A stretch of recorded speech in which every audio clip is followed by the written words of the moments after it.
La finalidad un poco de reunir a la gente joven en el Parlament Valencià Jove es el darles herramientas para que se empoderen, para que participen en su día a día y que vean cómo pueden hacer para canalizar las demandas que tienen como gente joven y que lleguen, en este caso, a les Corts Valencianes. La joventut es queixem de que no arribem a les institucions i coses com aquestes ens fan arribar a aquestes institucions i donar veu als demés joves.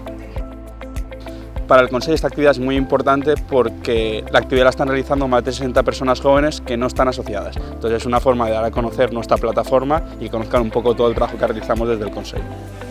Que la juventud es la más indicada para participar en este tipo de temas, porque al final vamos a ser las personas que las leyes que se hagan hoy las vivan mañana. Por ejemplo, es muy importante participar en este tipo de actividades para conocer los procesos a los que se someten nuestros representantes políticos y también conseguir de alguna forma acercarnos a todo este entorno del que yo creo que la juventud se siente más alejada últimamente.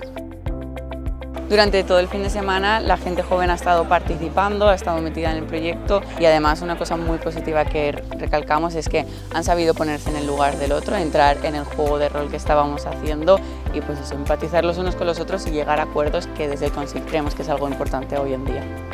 Es lo que hacemos día a día en las Cortes Valencianas, transaccionando enmiendas y llegando a acuerdos que incluso no es lo que uno mismo piensa o no comulga con el 100% de esa iniciativa, pero que realmente por el interés general es capaz de abandonar parte de su postulado para llegar a acuerdos en lo verdaderamente importante.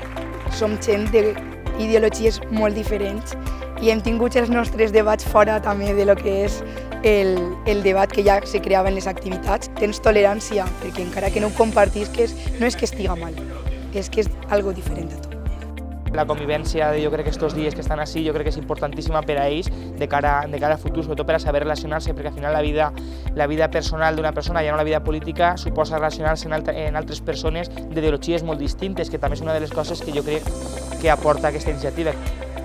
Hi ha una part que per a mi és fonamental, que és que se treballa des de l'educació no formal, no? Des de l'educació per l'acció. La gent que està així està aprenent fent allò que nosaltres fem. No venim nosaltres i soltem el que fem, sinó que ells ho fan i per tant jo crec que l'aprenentatge és molt més gran. No m'ha paregut senzill posar-me en la pell de la meva corrent, però ens han ajudat molt, ens han donat moltes recomanacions, ens han donat molts mitjans per a poder entendre i tindre una visió objectiva i subjectiva sobre aquesta ideologia y poder també representarla. Lo más importante que he aprendido es, yo creo, cómo funciona la institución de las Cortes Valencianas. Considero que la organización ha sabido también llevarlo de una forma muy lúdica, no tan pesada, lo cual creo que ha sido muy enriquecedor. I he après a ser encara més empàtic amb la ideologia que m'ha tocat, que no era la meva, y a las demás ideologías que algunas sí que eran las meves y unas otras no. Porque es muy importante que se conozca fuera del entorno parlamentario lo que significa hacer leyes y qué significado tienen esas leyes y en qué nos pueden ayudar para progresar en la sociedad. Y quién mejor que los que ahora mismo constituyen el presente, porque ya forman parte de nuestra actividad presente y luego van a ser ellos los que lideren el futuro.